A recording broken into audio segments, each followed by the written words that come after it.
ほう、向かってくるのか。逃げずにこのディオに近づいてくるのか。近づかなきゃ、てめえをぶちのめせないんだな。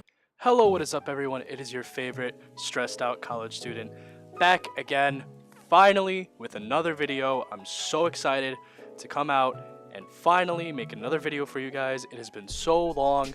I have been trying my best to get everything prepared. I still don't have a lot of things prepared, but I felt that, you know, approaching 600 subscribers, I need to have something out. I really do, because there's no point if I'm not at least trying to put it up with other videos. So, with that being said, you guys already read the title of this video. We're gonna get started on this video about cancel culture.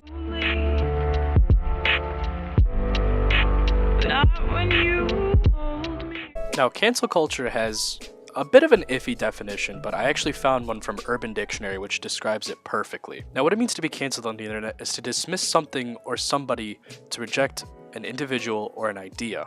Now, you may ask, what relevancy does this have to the internet and cancel culture? Like, what is this culture around it? Well, basically, when you cancel someone, like as in a celebrity or an idea or a movement, it's basically when you choose not to acknowledge it or choose to reject it in society. So, for example, if you want to take the recent example of Shane Dawson making a joke about ejaculating on his cat, that could be counted as cancel culture, because now nobody likes Shane Dawson all of a sudden, and everyone's digging through all of Shane Dawson's old videos and old tweets, and now they're saying, oh, Shane Dawson is canceled because nobody wants to support him anymore, nobody wants to acknowledge him anymore. And honestly, this is the stupidest thing that I've ever heard of, because the whole idea of digging through someone's past to try and prevent them from having a future is fucking ridiculous. And so the culture aspect of it is when people actively go out and try to seek these things that could potentially ruin their career based off of their past. But the thing is that everyone says stupid shit when they're younger, and everyone says like really obnoxious and immature things when they're younger. So holding someone accountable for what they said years and years ago is absolutely ridiculous, man. Like, I don't understand how you could take yourself seriously if you decide to find someone's tweet from 2012 and use that against them, because back in 2012 not everyone was as sensitive as they are now. So people said things that were insensitive, I guess. Like, I don't know, I definitely threw around some homophobic slurs when I was 12, but that was because I was 12 and I didn't know any better, and the social climate was a lot different than it is now. And the main people who exemplify cancel culture, or who are taking part of it, it's these stan Twitter accounts. I fucking hate stan Twitter accounts, as I've stated multiple times on my Twitter. Holy shit, they are the most annoying goddamn fuckers on this planet. They are the most dedicated to a fault and the most obnoxious and annoying group of people on Twitter.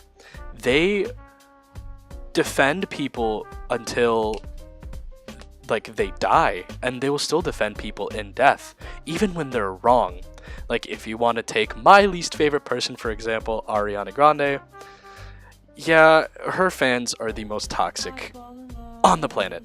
When XXXTentacion passed away, or when he was murdered back last summer, Ariana Grande fans who had no business in even talking about him started just going around saying he was canceled and all this bullshit, and like, they weren't even fans of him, yet they were criticizing him for things that were even proven wrong or weren't proven true based on like his abuse allegations and stuff like that.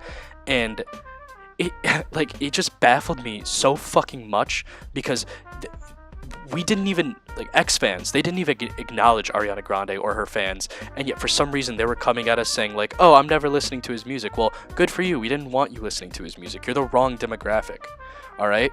You're the type of person that will fucking follow this dumbass groupthink that all the other Ariana Grande fans seem to follow. And it's so stupid. Like, how could you blindly follow someone? And Ariana Grande never even said anything about X. Never. Right? It's just these fans that came up with this stupid idea. All they talk about is him being dead and shit like that. And like, yeah, we get it, he's dead. But he's still, he's still pretty relevant. His music is still listened to by so many people, and he's still talked about in positive light by so many people. But it's not just limited to people like X. Bill Gates has been canceled, Gwen Stefani has been canceled, Brendan Urie has been canceled, fucking Erykah Badu has been canceled. When was the last time you heard her name mentioned anywhere besides a fucking Logic song? I mean, like, Cristiano Ronaldo, canceled. Taylor Swift, canceled. Fucking the show Queer Eye got canceled.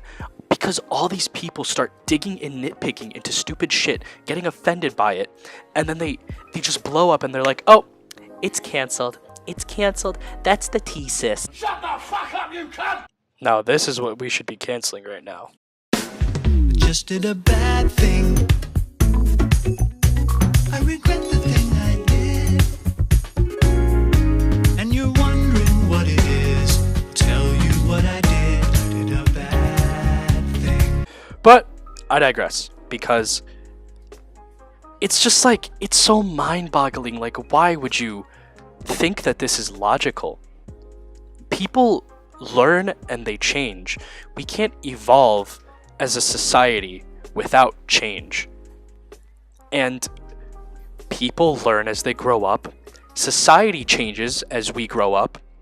And so things that may have been acceptable to say back then are not acceptable now. And obviously people aren't going to dig through their old tweets and like delete everything because it's old. No one else is going to look through it except for people who fucking follow cancel culture.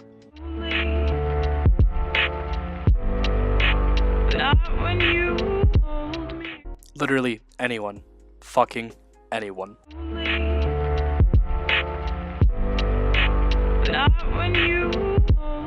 Literally anything. Fucking anything.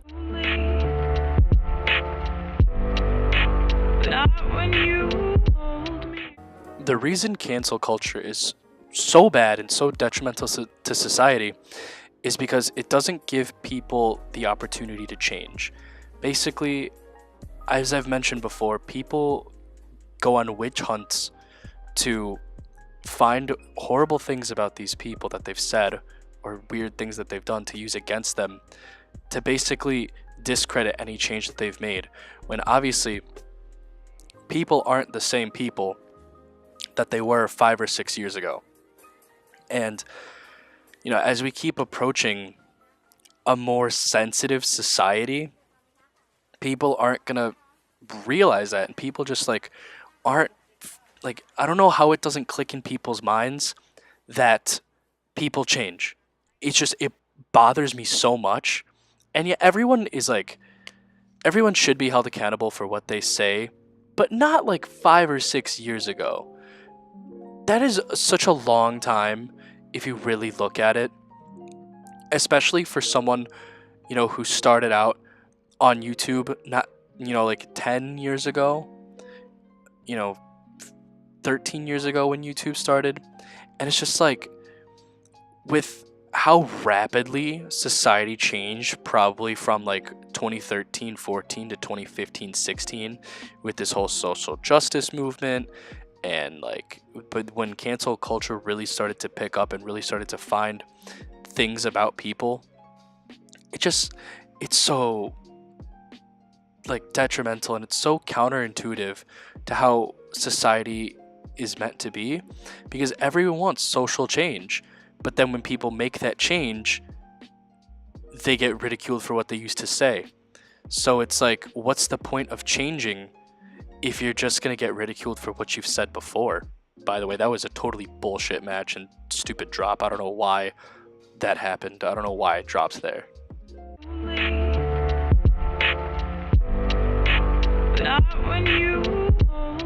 Now, there is one silver lining to this whole entire bullshit cancel culture movement, and that's the fact that people are starting to realize how toxic it really is.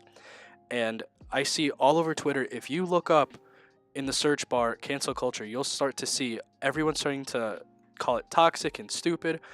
And I think this all kickstarted after the Shane Dawson thing, because what happened with Shane Dawson was several years ago. It was 7 or 8 years ago.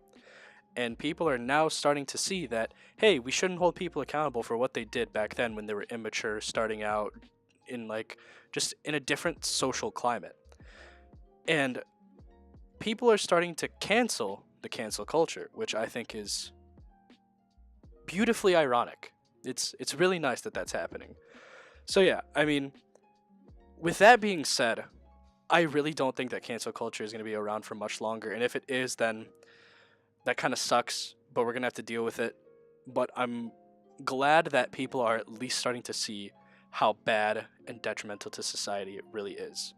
And with that being said, thank you guys so much for watching. I'm really glad that I was able to put this project out. I have another one coming out later this week, possibly. Cannot make any promises. I don't want to make any promises that I can't keep.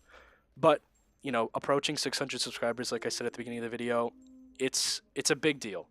And so I want to make sure that I'm giving you guys what you came for.